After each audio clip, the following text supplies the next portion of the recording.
This is the IC Pixels podcast with David and Anthony Cavens. We're going to talk about design in everyday situations.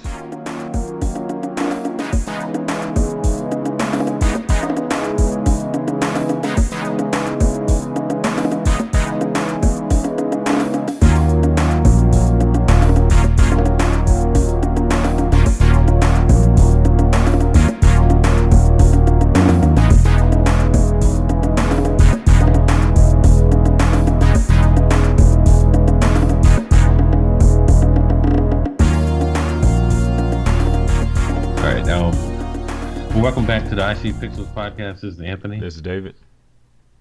And today we're talking to another illustrious guest. I'll let her introduce herself.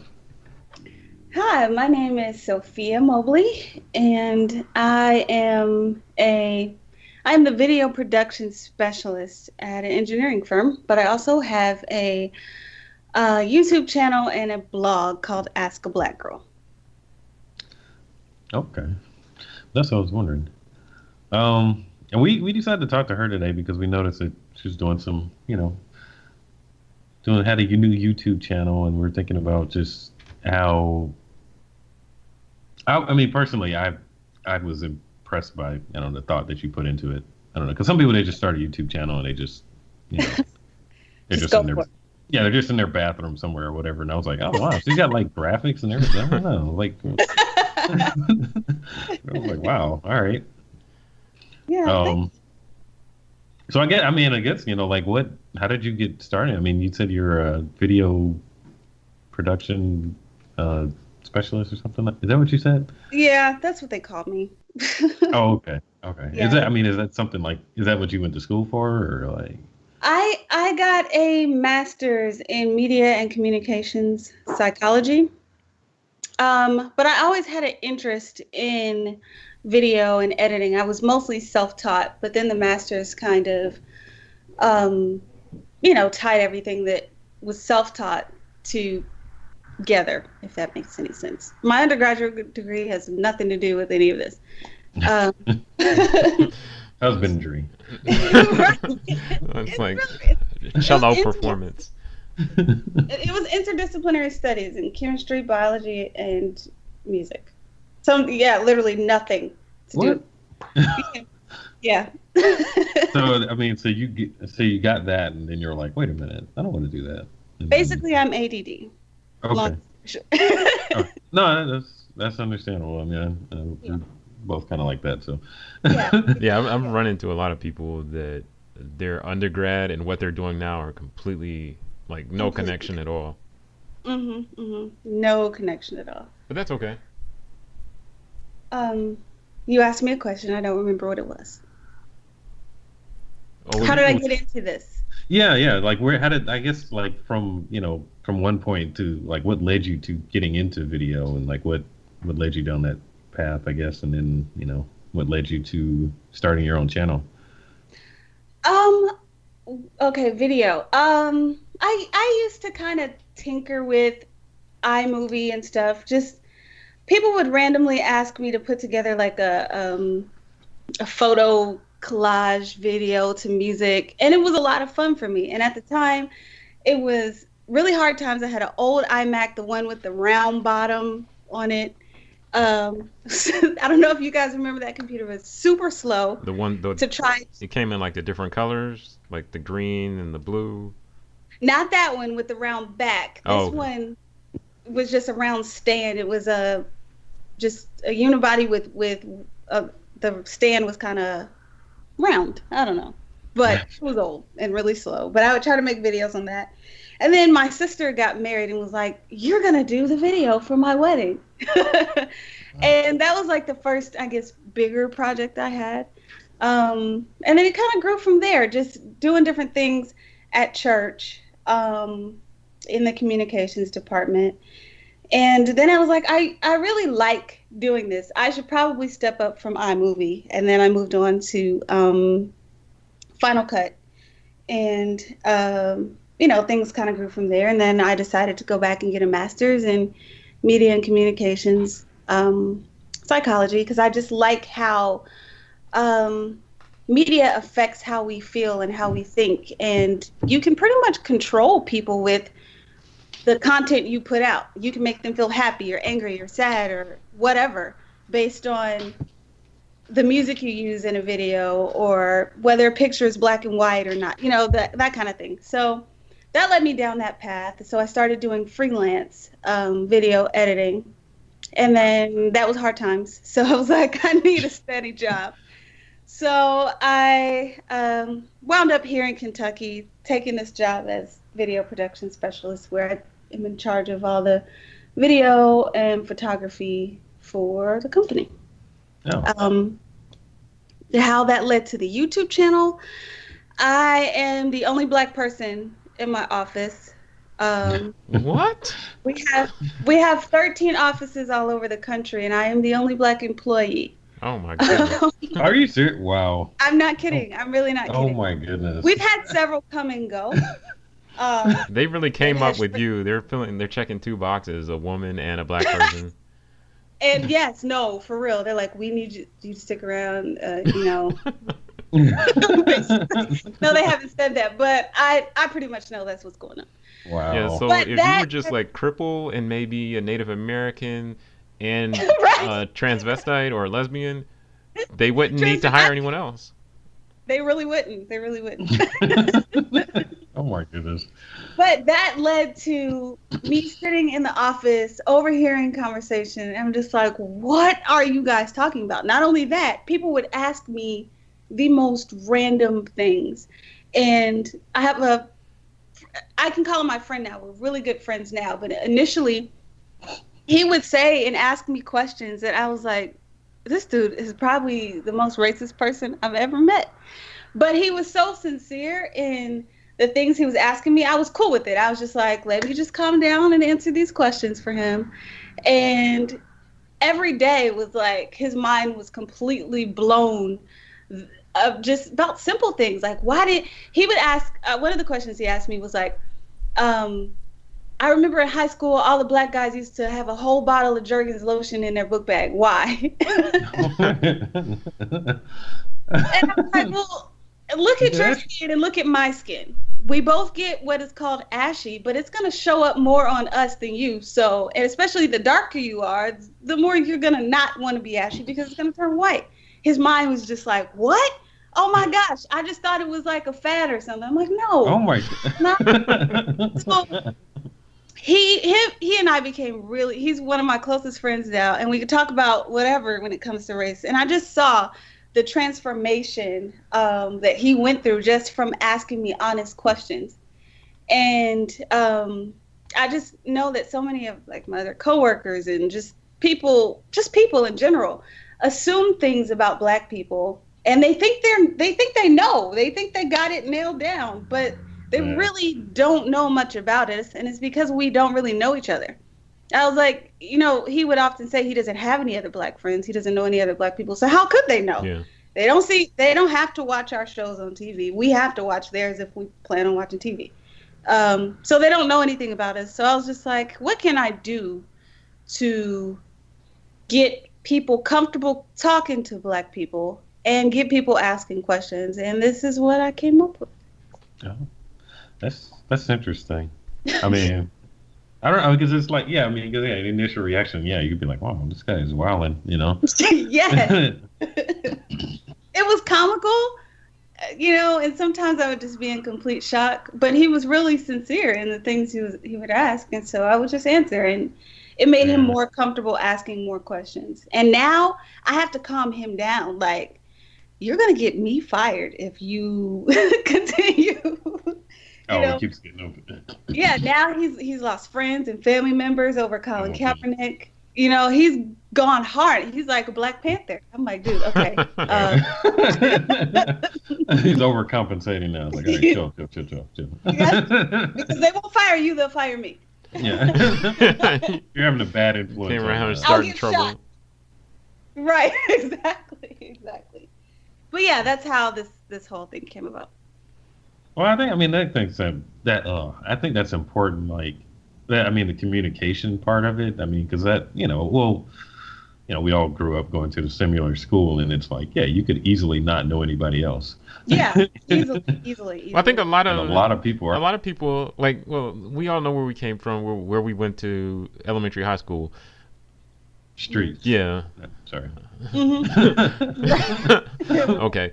Oakwood Road. Basically. Out there on a ride out, and what you know about Pulaski, but But whenever I talk about the school that I went to, my coworkers just look at me and blink like, what? How? So it's only black people, but you still know people that are engineers and doctors and lawyers. Oh, wow. Yeah. They can't even. No, but you'd be surprised that a lot of people think that way. Like, how did that happen? But yet, and then don't even get into like, and you're a vegetarian. What's wrong with you? You're not what we think of as black at all. They're like, I know you want some fried chicken. I don't actually, but thanks for offering. I don't. That's racist, but I don't. I would prefer watermelon. Thank you. Yeah, it's really interesting. So I was just like, I'm going to put myself out there and allow people to ask me whatever they want to ask, and I will put my feelings aside and not be offended because they don't know. So the only way for them to find out is, for them to ask or to Google it. Yeah, Googling is not safe. No, because I've seen on Instagram like screenshots of people like, if you know how you type in Google and it'll start guessing, and it'll say like, you start typing in like, why are all black guys like thugs, or like those are murderers. Yeah, it's like crazy stuff like that. So don't Google. Yeah, it's better to talk to somebody. But I was gonna say like where we grew up and everything, it's easy to not know any white people or any other races for the most part, or if you do know some of them, they're gonna be similar, very, very similar to you, in terms of background and everything. Like, because I grew up, like, on our street, when we were younger, we had a Hispanic friend, we had an Asian friend. We didn't know any white people at all. But it was us, a Hispanic guy, a Hispanic guy, Asian guy, and us, me and my brother, Anthony, who happens to be on this podcast as well. And, I got to know them or whatever, but they had a very similar background to us, so it wasn't like I was learning much. And then, like, the white people that I knew in high school, they were very similar to me. It wasn't until I got to college that I met like the white people, like what you'll see on TV, and I was like, I thought y'all were just joking and doing that for TV. I didn't know y'all were really like that. Yeah. It's really interesting. Really interesting. So to try to spark communication between races, not just black people and white people, but with everybody, because we don't really know much about each other. It's just like, I'm just going to make a fool of myself and let people ask me questions. How did you get to that point? I mean, I don't really like people that much. And because sometimes I'll design a shirt with or I'll see a shirt that has makes a statement or something like that. Mm-hmm. Like I have one of those, I stand with Standing Rock shirts or whatever. Mm-hmm. But the problem is when I wear it, then people want to talk to me. And I'm like, I don't really want to talk to you. I don't know. So was that a problem with you? Was that, I'm just weird? No, but yes. Because oddly enough, I am an introvert. So it was kind of like I'm going to force myself out of my comfort zone because something needs to change. And if nobody's willing to do something about it, then somebody's going to have to, at some point, try to do something to make things change. And even if that means me talking to random people on the street, I'll do it. Even if I don't like talking to people that much. Yeah. Well, that's good on you. Yeah, because I don't know. I was like, I'm not going to wear this shirt anymore because I don't really want to. Because I was at a store and some lady read it. She was waiting for me to explain it, and I didn't say anything. Oh my God. No, but that's a good opportunity because it starts conversation, and though the conversation sucks sometimes, you can really open somebody's mind. That's true. Now, some people just want to talk about it so they can get their point across. But some people don't. Some people really want to know what you think about it.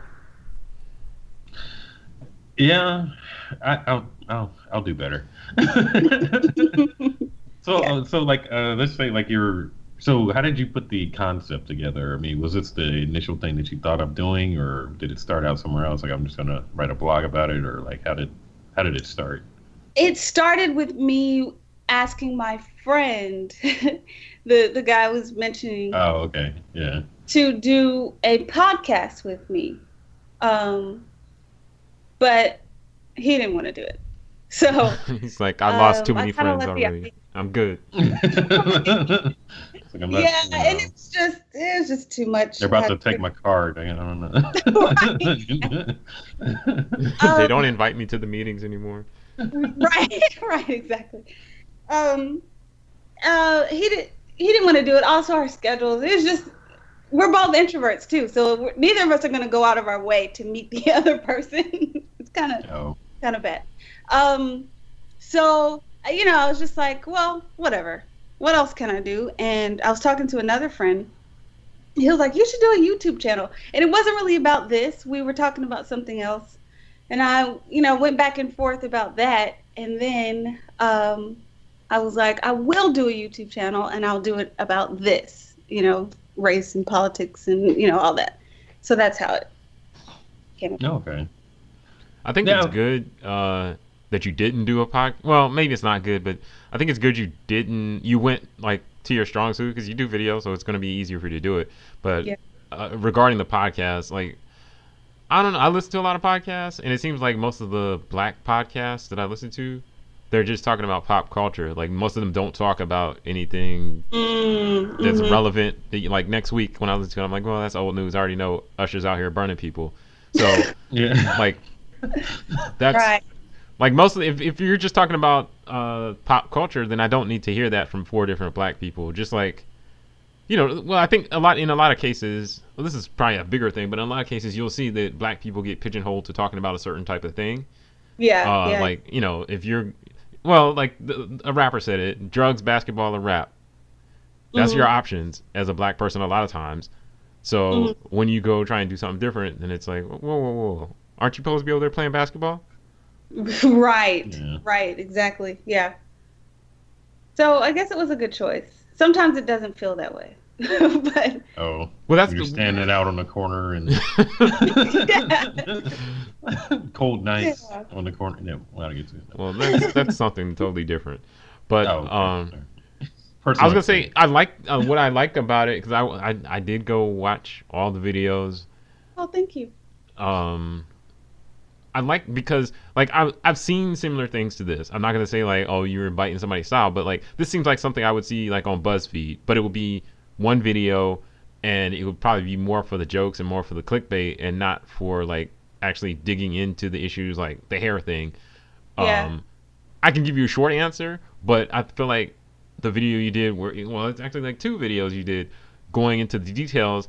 It's more helpful than just doing a clickbaity BuzzFeed type thing where I laugh and I feel like I know something about black people, and then I can move on and I can go back to my day and just put that in my list of stereotypes and keep it moving. Right. And that's really my goal, is because I can't literally spend that much time talking to everybody in the world. I try my best to dig in as much as possible in a short amount of time, and kind of provide facts about why things are the way they are and why I feel the way I do, as opposed to just kind of staying on the surface and making it all about jokes. Yeah, or even just being like, hey, that's wrong. Right.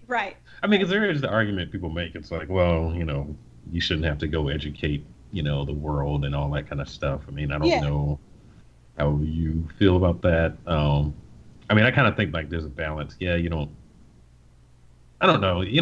Some people aren't worth convincing, probably. No, they're not. But they're not even going to ask. They'll be like, yeah, exactly. I know how your tap is. We don't take kindly to your tap around here. Nothing against Southerners, but yeah. Right. And darn, I forgot what I was going to say. But yeah, they won't ask, and they definitely won't click on the video. you know. And I try my best not to come across as I am speaking for all Black people on how we all feel about this. Right. And I try to encourage people to, write how they feel in the comment section, because I can't speak for everybody, but the people watching do need to hear multiple perspectives on how we feel as a whole, as opposed to just my opinion about something. Yeah. Yeah.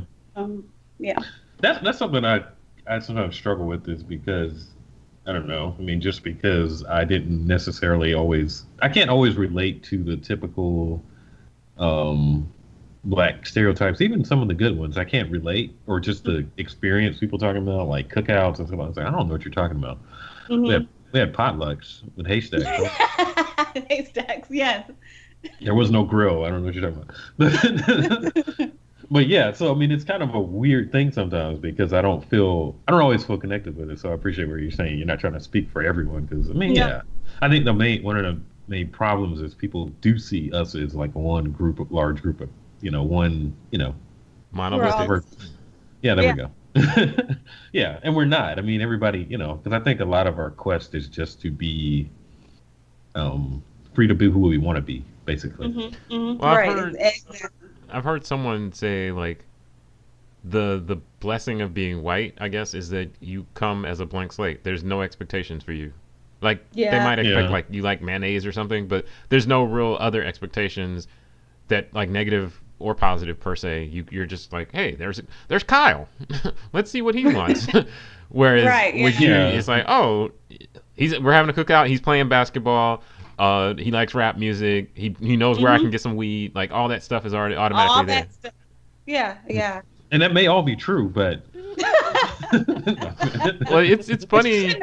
I mean, we do it to ourselves too, because like when I moved up here, I live in DC, but when I moved up here, I kept getting asked for weed, and I was like, but I'm wearing like business casual clothes. Why are you asking me for weed? I don't have any. I'm not from here. Cover. I can't help you. Good cover. That's really interesting. Yeah. Nobody's asked me that here, but I don't leave the house often. In Atlanta. So, but that was one thing I realized when I moved here, is just, I mean, back in Alabama, I mean, it wasn't like just white people, Well, of course, we grew up in a bubble of Black people and everything, but it was interesting to move to a city where you're not necessarily a minority anymore, Yeah.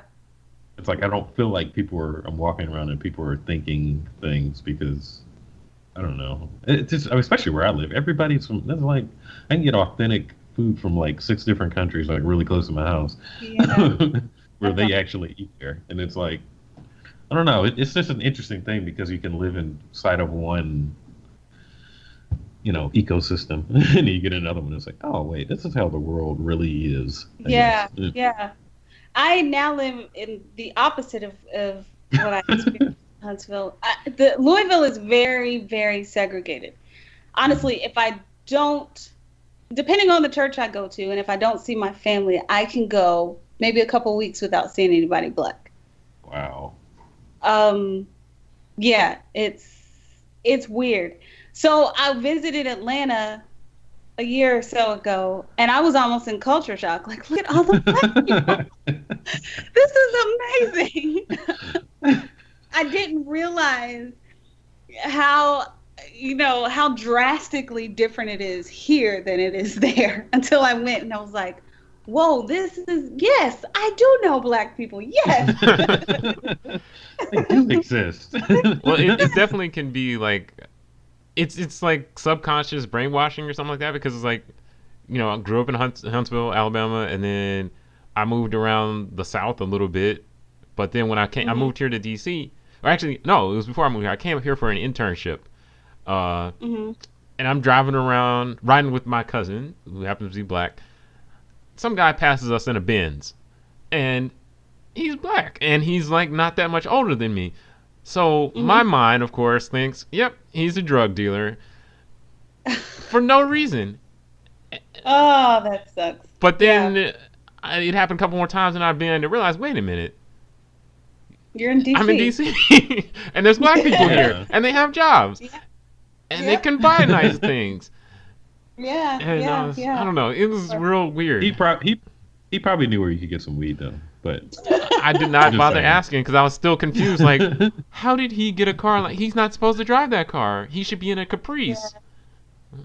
No, the same thing happened here in Atlanta when I first moved here. It's just like, oh wait, no, this is normal. Yeah. Like, people are just living their lives and like prosper. I mean, I remember it wasn't the first time I've been to Atlanta, but I guess I don't know. First time I was really driving around like a year or 3 ago. And I was driving through downtown, and there was like a crew of black people on bikes, like riding behind me, and I was like, "Oh my goodness, I have to move it," you know. Like bicycles? Yeah, like casually. It was like not Meek Mill.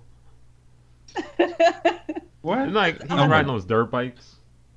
Oh yeah, no, I did see that once, but no, it was just like regular, like like they paid for these expensive like street road bikes and like in spandex and everything. They're just riding around like. I was like, oh, you can be whoever you want here. It's refreshing.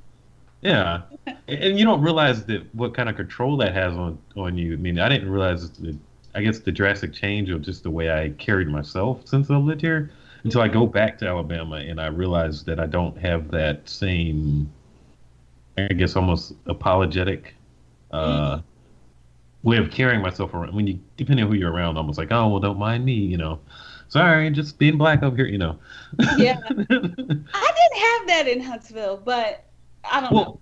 I didn't realize it until living here, and I don't have that paranoia anymore. Yeah. And then I go back and I'm like, oh wait, I'm not paranoid anymore. I don't know.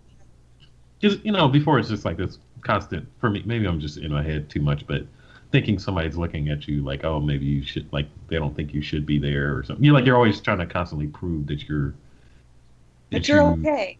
Yeah, that I can be here, Yeah. And I realized I didn't have that anymore, and I was like, huh, that's interesting. Wow. With that in mind, I had an actual question. In your workplace, because like we in one of our previous episodes we talked about like diversity in like creative fields and stuff like that, and how like I mean you mentioned like you're the only black person in like your whole company. Do you run into many women in your department or in your field, in your area at all? Because like for instance me, I've maybe worked with another woman maybe 2 times, and I've been doing what I do, graphic design, web design stuff, for 10 years now. And that's kind of sad. Yeah. Well, that gets tricky. Off the record, at my job, we had a situation where I was a part of a marketing team. There were 7 of us, and now there's just me. So, yes, how do I answer your question? No, I don't run into any other women because it's just me. but when there was a team of us, there was the graphic designer was a female, and then she had, there was one other female, basically. The graphic designer was a female. Well, and the person over social media was a female, too. Okay. So. Yeah. I actually But I have met several female graphic designers being here. I don't know if maybe this is just where all the female graphic designers come, but yeah. I actually work with a black female graphic designer now. Awesome. I've never seen. That's like a rare sighting, at least for me. That is, she's a unicorn. Yeah, it's weird. I was like, I can check this off the list before. Yeah, because otherwise I didn't see any others. Yeah. So with the branding of your YouTube channel and everything else, like what went into like the creation of the name and all of that stuff? Like, what did you have other names in mind, or what led you down that road, I guess? I didn't have any other names in mind. I really can't remember how the name came about. I feel like it's self-explanatory. I honestly, Yeah, I guess. Yeah, it's just like people can ask me questions. I'm black. Let's say I'm a girl because ask a black woman sounds a little more aggressive. Um, Talk so about that. Ask a soul sister. that's a different, right? That's a different episode. Yeah. Did you feel like you had to? No. So as far as the name, it was just I don't know. The name just kind of came. What was the other part of your question? Well, I guess what I'm wondering is like, where are you trying to go with it? Like, I mean, what's your vision for your channel? I mean, Hmm. My vision for the channel, I just hope it grows into something. I mean, I would love to be, I don't know. I wouldn't say a political commentator. Maybe on like the Daily Show, but not like CNN. oh. Um, um, it's kind of strange. I have always liked Lisa Ling. Do you guys know who Lisa Ling is? um, She's a journalist. She has a show called Our America. I don't know. Anyway, I have always admired her in that she's just been brave enough to go anywhere and talk to anybody about anything. And I, while I love my YouTube channel, I really have a passion for documentaries. So I don't know. I hope this sparks something to where I can move into the documentary film world. Um, I really don't know. As of right now, I just want the channel to grow to a place where people are really talking more than just my circle of friends on Facebook. Yeah, to where it reaches, further than I thought it would. And I have gotten messages from people saying, they met me on the street and then they shared it with another person, that kind of thing, which is really the goal. Just sort of a chain reaction that people are willing to actually talk. Yeah, that makes sense. I mean, I saw you were doing like T-shirts recently and other things like that. I mean, like, what is your strategy, I guess, for growing? Strategy about that. Well, it's all right if you just make it up right now. All right, I'm gonna make it up right now. No, I do have a loose strategy. We had to take this HubSpot course at work, and I took a class through HubSpot on growth-driven design. And one of the things that I've really clung to is the idea of failing fast. And it was really about web design and how you should get a website up that is fully functional, but not exactly perfect, and get it up quickly so that you can get the analytics back and figure out exactly what people want based on, heat maps and all that stuff. Anyway, what I took from that in this that I'm doing with my YouTube channel is, okay, put it out there, see what works, see what's too long, what's too short, what people like, what people don't like, and grow from there. So I tried the T-shirt, like, do people want merchandise? Let's try it. Let's put it out there the cheapest, fastest way possible.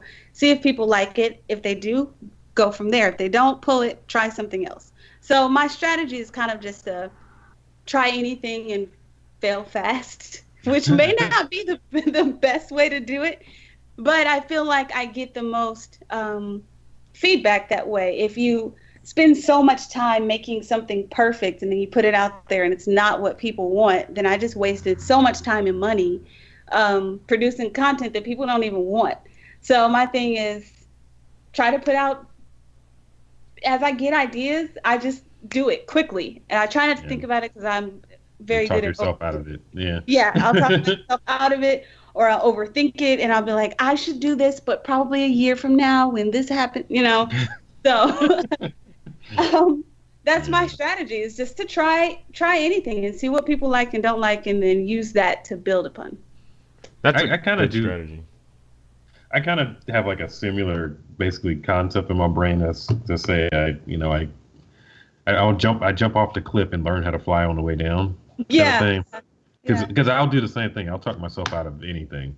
You know, I can talk myself out of getting out of bed in the morning or something like that. You know, so it's just like, just do it before you can even think too hard about it. So, no, I mean that's a good concept. I mean, I like the idea of that, like putting it up there. I mean, it's probably like a balance between. I think you met the balance because even though you're just putting stuff out there, you have the skill to make it look good. Like it doesn't look like you just started, I guess. Thank you. That's a huge compliment coming from graphic and web designers. Oh, we're not that good. No, no, I mean, you know, because like a lot of people make YouTube videos. I mean, and they start in I mean, like that girl Francesca Ramsey, like she started in her. Yeah, like, she did. And you've already, huh? But look at her now, though. Yeah, I know. Yeah, I mean, and you've already kind of skipped some of those steps of starting in your bathroom because of you already know how to edit videos and all that kind of stuff. I was impressed. Like, oh wow, all right. We got clips and sound bites and graphics. Okay. So I mean, you have like a website and all that already set up and everything, or like? I do. Well, it's a blog site. I decided to go with blog before a website. I don't know. I felt like it was the best way to go for what I wanted to use it for. Maybe I will go over to a website. I don't know. But yeah, I do have a blog site. It's askablackgirl.org. Okay. You have to check that out. I mean, I do like the idea of, I could see it naturally lending itself to teaching you how to be a journalist, I guess, basically, to make documentaries and everything. Because you're talking to random people. Yeah. I mean, I mean, do you go out by yourself when you do that, or is it like? I have been out once, and I said I wasn't doing that again. Oh. But I realized this is probably not the best thing, because one day I will run into somebody who is for real racist, and it's not going to be a good situation. What size lynching rope do you wear? Well, wait a minute. That's not a question I wanted to be asked. Right. So I always go with, usually my sister will come with me. It's kind of hard to fumble around with the camera and all that.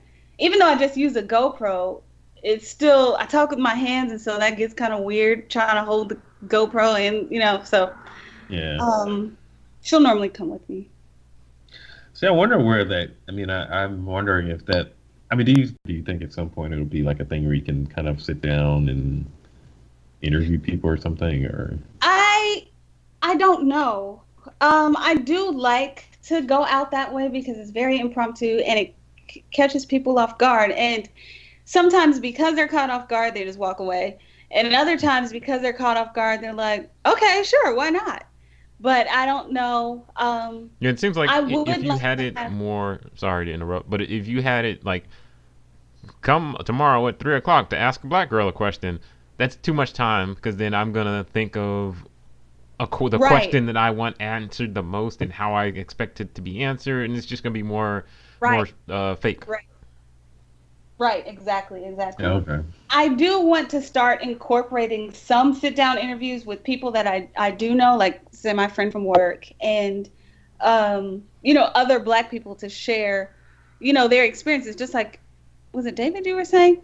That you don't relate to some of those things, those stereotypes, So I do want to try to incorporate some sit-down interviews, but I don't want to switch it all the way over. I think even from the viewer standpoint, they like kind of the spontaneity of this random person asked this question, and it wasn't planned.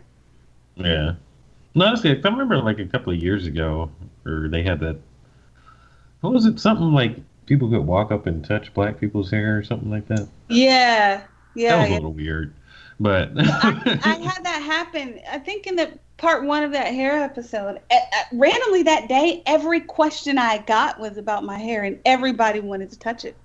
And I was like, "This is strange, but I'm gonna let this happen for today." Wear a hat next time or something. Right. No, everybody is always trying to touch my hair. It's kind of, I don't know. It's like, all right. I'm not a puppy. Yeah. It's like, I know it's amazing, but, well, That's interesting. David, did you have any other questions? How much did Shea Moisture pay you for the shout out? Nothing. Okay. They paid Were absolutely you nothing. offended? Although Were you offended by their whole commercial thing that happened? no. Okay. And I wrote a blog about that. I was kind of like, honestly, I saw one of their products in the store one day that was not in the black hair products aisle, Mm. we don't have aisle. We have an end of an aisle, and it was like the middle of the rest of the hair products, and I was like, somebody must have put that in the wrong place. Like, excuse me, somebody Clean up on Right, aisle 4. exactly. But I realized it is there every time I go on Target. I'm like, no, that's really right there. That's really where it's supposed to be. And honestly, I felt proud. I was like, finally, this black guy created this product and it's viewed and respected by the rest of the world as a product that just belongs on the aisle and not on this little end cap. You know, this is for the black the colored section. The colored section, right. I was honestly proud. Like Shea Moisture, I appreciate that even there from a design standpoint, not that I have a problem with people that do this, but it doesn't have a person with the afro with a fist up. You know, it's just a clean design that can translate to anybody. And I feel like that is where Pantene and Garnier Fructis, that's where they dropped the ball. They did not include us. So why don't we, be the bigger person and include them? Yeah. Now, as far as their ad, I feel like I don't know. I feel like if they were going to use a black person, they should have used one that how do you say this? No offense to the light-skinned people with curly hair. But they use a lot of barely blacks or whatever you want to call them. Yeah.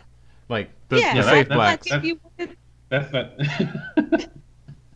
I feel like if you wanted to represent for black women, you should have just added a black woman. And I do understand where a lot of black women come from, that this is a struggle we've had to deal with for so long, to the point where we're protecting it now. And I get that. And it's like, this is our struggle.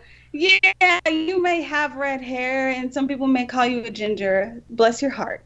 But people literally don't want us to wear our hair in its natural state at work. I have had that very experience at my job. So to kind of lump us all together and say we all struggle, we do, but it's on a different level. Yeah. And I do feel like if Shea Moisture wants to market to everybody, they have to include everybody. I feel like they did that. It probably wasn't the best way. I do feel like the dude lied by saying he never saw the ad before it went out. Sure you did. You're never going to let an ad go out without seeing it. Yeah, that's what bothered me. I didn't care about the ad that much because, I use their products because my wife uses them. But, and I don't feel like getting out the shower to find my stuff. But that's a different problem. But when I heard him say that, I was like, all right, now this is all BS from here on out. Because there's no way you didn't see that. You saw it, and you thought, Black Twitter was just going to let it slide. Yeah, and they didn't, and now you have to pay the price, and you should have said, we just dropped the ball. Sorry. Well, that's something I think because we had talked about this a little bit on another episode, but it's like my thing was like, don't say struggle. Just don't say that. Yeah, you can't use that in reference to black white people in it. No, you can't. Well, if you're going to say struggle, only put black people in it. Don't mix it up and say struggle, because then people are going to automatically equate, they're going to do the math and be like, no, that's not the same, That's not the same thing. Yeah, don't say struggle means something to me. Yeah, exactly. Yeah. It's a different level of struggle. Life ain't been no crystal stair. Oh, wow. I haven't heard that in a long time. Yeah, I had to pull that out of the archive. Okay, so you also have like Instagram, you have a website. Have you found those to be useful in promoting your videos, and was it hard to get started? Aside from like the personal mental barriers, time barriers, stuff like that, was it hard to just get started? Let me just say, I am not very good on social media at all. In fact, I probably operate like a 70-year-old person when it comes to social media. I just barely use Facebook, barely. And I'm starting to try to use Instagram. My Instagram page is kind of a mess. I have random photos of, oh, I took a picture of this church and my dog, and now here's Ask a Black Girl. So I kind of have a mess going on when it comes to social media. It is my weak spot. Well, if you're ever like, if you ever moved into offering products like waist trainers or fitness tee, Instagram is the spot for that. Those darn waist trainers, yes. Just put your logo on the waist trainer. I'm sure you'll get some sales. Right. Twitter, I can't get with. I'm really horrible with social media. Facebook has been the easiest thing. There are things that I need to do better with that as well. So to answer your question, yes, I have found it very difficult. Yeah, it's the same thing we deal with because, I mean, I think some people, they do better on Twitter and especially Twitter, Yeah. if you're the type of person that can say whatever's at the top of your mind, you know? Right, Or you're right. used to doing that. I mean, me, I see something, I have a thought, it stays in my head. It's just like, oh, Yeah, it's like this that is was my opinion on that. Okay, all right. I don't have right. I don't feel the need to say anything, especially if other people are saying it. So I don't need to weigh in. Exactly. And then it's difficult because my main thing is videos, and it's got to be 15 seconds or whatever it is for Twitter and Instagram. And then I don't know. People don't want to be redirected. If they're scrolling through their feed on Facebook, they don't want to click away to YouTube. Yeah. So it's easiest to just upload it straight to Facebook. But when I do that, the audience is just my friends on Facebook. Yeah. So I found that a real challenge. I mean, are you doing like SEO stuff on YouTube, like the tags and all that kind of stuff, or? No, I probably should be. Oh. We'll talk now. Yeah. Well, because it's like next to Google, it's the most popular search engine. Yeah. So I mean, you can do the tags, the description, all that kind of stuff. It'll help, and then monetizing things and. Yeah, I was monetizing them and I stopped because it changed my focus. I was so focused on how come nobody's watching these videos? It's monetized. I'm never going to make any money.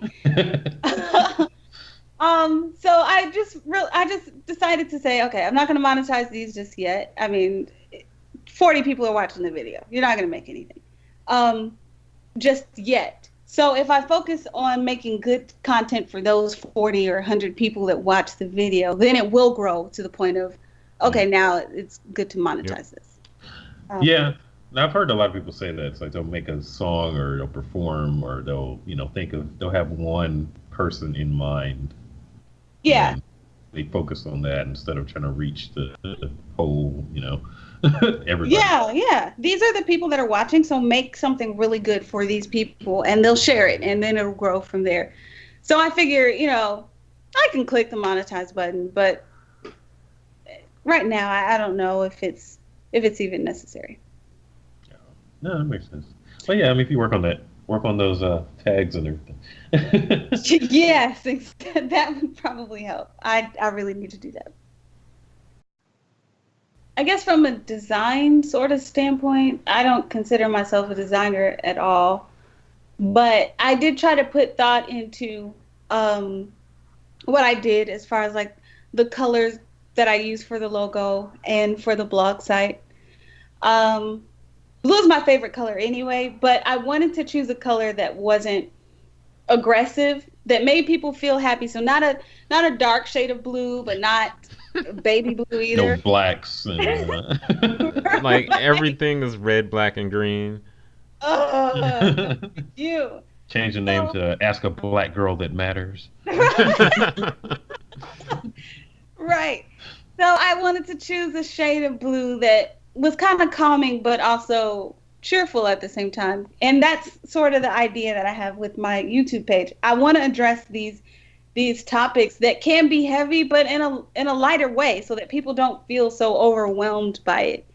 I'm naturally drawn to black and white, so the blog site is mostly black and white with shades of blue in it. Just to add that element of, first of all, we're talking about race, and when people think about race, although there are so many other races, people only think about black and white. Mm-hmm. So that's sort of also where I got the idea of black and white for the blog site, and then the blue, to calm people down a little bit, so they don't feel like, oh, it's not confrontational. Yeah, exactly. I don't know if that even comes across, or if people even feel that way when they visit the blog, or, but that was the kind of thought that I put into it. And with the logo, I kind of played with different things, but I wanted something simple, but got the point across that I'm a female, but I didn't want to have an afro on there, because my hair does change often.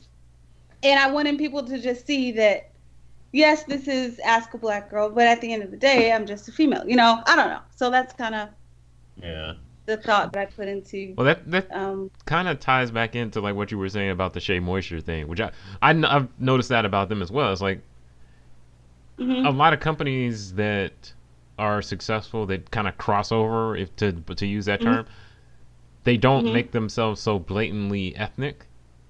Right. Which, I mean, I don't think it's necessary to do that anymore, but well, I have an example. So I'm working on a logo for a company now, and I think the company has something to do with health, but they felt the need to put the word black in the name of the company, which didn't make sense to me because it had nothing to do with the services the company provides or anything. And so I emailed Black Health. Well, I don't want to say the company's name because they might happen to listen. It's close to that. Yeah, but it's close to that. But I'm not laughing. No, it's funny. I emailed him. I was like, "You're pigeonholing yourself by focusing like, like the black car wash or the black. This is a black movie or whatever. Things like that. Those things you're limiting yourself on purpose, and it doesn't make sense. Like." As a black person, I don't feel like I need to see the colors green, black, and red. I don't need to see someone with an afro. I don't need to see Tyler Perry to know that this movie is appealing to me. You know what I'm saying? Yeah, exactly. Well, if I see Tyler Perry, I know it doesn't appeal to me. Exactly. If I see Medea, probably not watching it. Probably not watching. Like if you've seen one or two of those, if you've seen one of those movies, you probably can figure out the plot of the other ones. You basically. Yeah. That's an interesting like a balance that you have to find, because some people look at it as like, no, we need to be aggressive as black people and like, throw it in their face. But I kind of fall on the other side of like, or they'll look at like you not pushing it as you like trying to sell out or something like that. Right. Yeah. I kind of look at it as like, you just want to be who you are. Like you're not walking around like angry all the. I mean, that's not, And I mean, who wants to walk around like that? Right. With Shea Moisture, it's already based on shea butter. How much more black do you? Exactly. A lot of people just think are too familiar with shea butter outside of, Shea Moisture. So, yeah, I feel like there's gotta be. I thought what they did was good because it's not so white that I'm like, that is clearly not for me. And it's not so black that a white person to say that is clearly not for me. Yeah, exactly. And in that one episode, that white guy said he uses Shea Moisture products. Yeah. I mean, I was kind of surprised. Me too. But I don't know that, they're going to use As I Am or what's something Afro Sheen. You know what I mean? They might. If it works for them, but they're going to grab something that just feels a little like less aggressively black. Yeah. You can be black without being so aggressive about it. I don't know.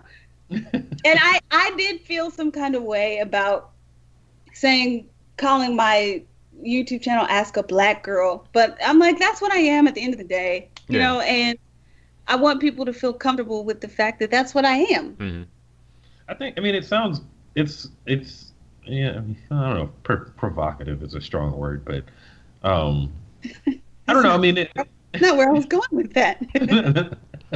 no, it says something, but it doesn't come off aggressive because it's asking a black girl. It's not like listen to a black girl. No, that's definitely we definitely don't need to listen to black girls, much less women. Terrible. But yeah, I agree. It's like you're saying ask me something, but if your logo was more aggressive or something like that, then it would create a different perception. But yeah, ask a black girl with a fist at the end. Yeah. As long as you don't have like brown fist emojis, you're good. Right. Like ask me something I don't like. Try it. Oh, that's funny. Yeah, I mean, it encourages a conversation, which I think is ultimately the goal.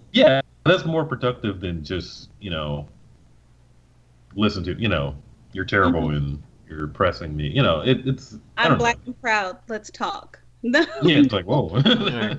I'm good.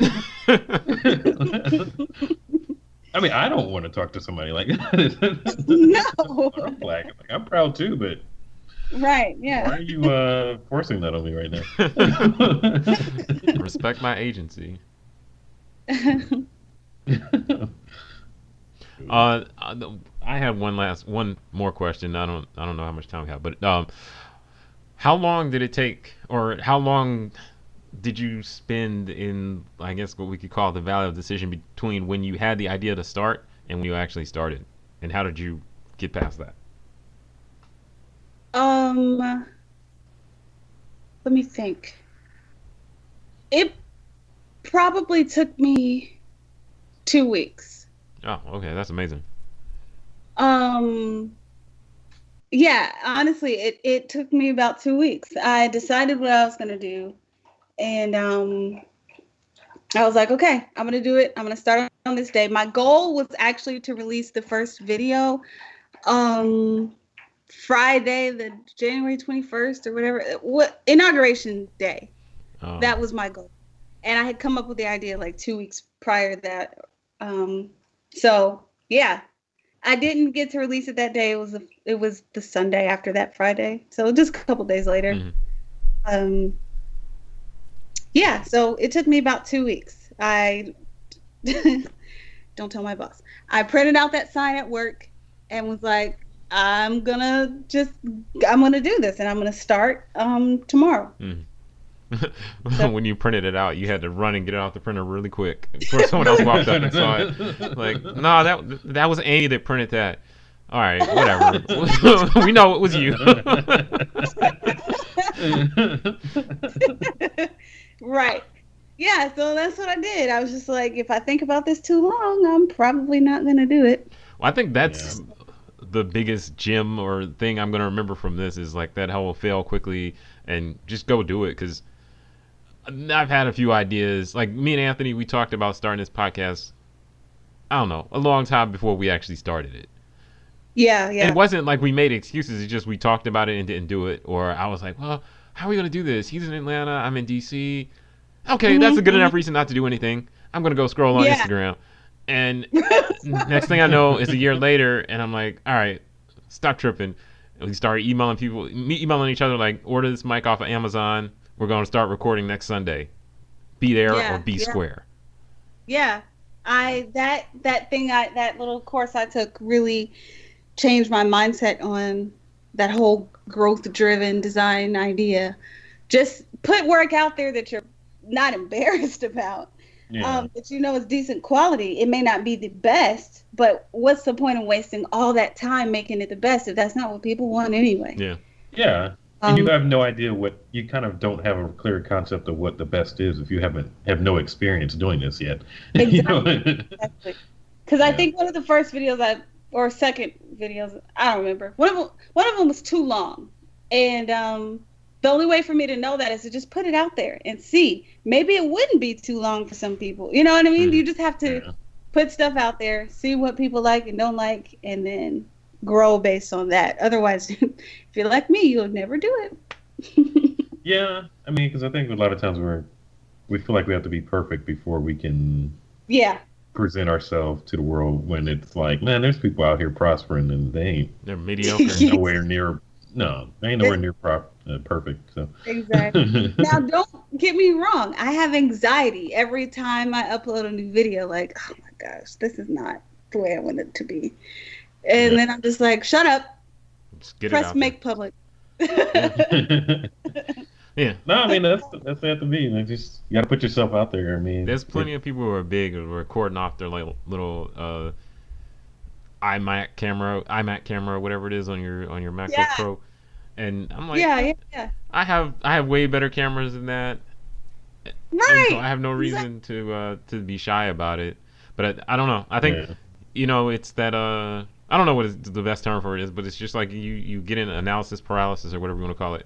Yes, and then next thing you know, you haven't done anything, and that person that you were watching, they've grown and improved exponentially. Because I'm sure every time you do a video, you learn something, and you're like, well, next time it's not going to be as bad. Yep, exactly. Well, Sophia, thanks for talking to us. Where can we find you on the internet? Do you have waist trainers for sale? And I have Ask a Black Girl waist trainer. Ask a Black Girl weight. Ask a Black Girl teeth whitening. You can follow me on YouTube or subscribe to my page, my YouTube channel at Ask a Black BLK Girl. Sorry, Black was taken. It's stupid. You can also subscribe to my blog at askablackgirl.org. So the normal Black, askablackgirl.org. Instagram, Ask a BLK Girl, and Twitter. Just don't follow me on Twitter. Thanks for the warning. Twitter is Ask a B Girl. Right. Ask a Black Girl 1989. Right. Don't even waste your time on Twitter. But yeah, that's how you can find me. Do I need to say that again? No, I wasn't. It was fine. You can edit that. We'll leave it in. It's fine with me. I don't know. Well, thanks for joining us. Hopefully, whoever listens, all 10 or 11 people that listen, hopefully you learn something and remember to just get out there and do whatever you're trying to do. Chase your dreams, even if it's just a YouTube channel or like a business or a waist trainer. Don't spend too much time thinking about it. Go get it done. And with like I was gonna say earlier, with the way technology is now, there's no reason for you. There's very few reasons for you to not go do what you want to do. Like starting a YouTube channel is not that hard. Just sign up, and you already have a Gmail account, so just click YouTube and upload. Like starting a podcast, starting a website, all that stuff is none of it's hard anymore. So your biggest obstacle is probably between your shoulders and up a little bit. Yep.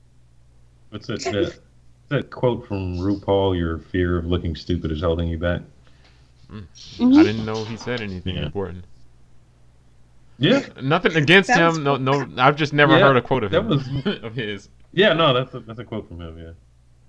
It's awesome. Yeah. All right. Well, you can find us on the internet at Alien Muffin everywhere. No shade. But thanks for joining us. Thank you for having me.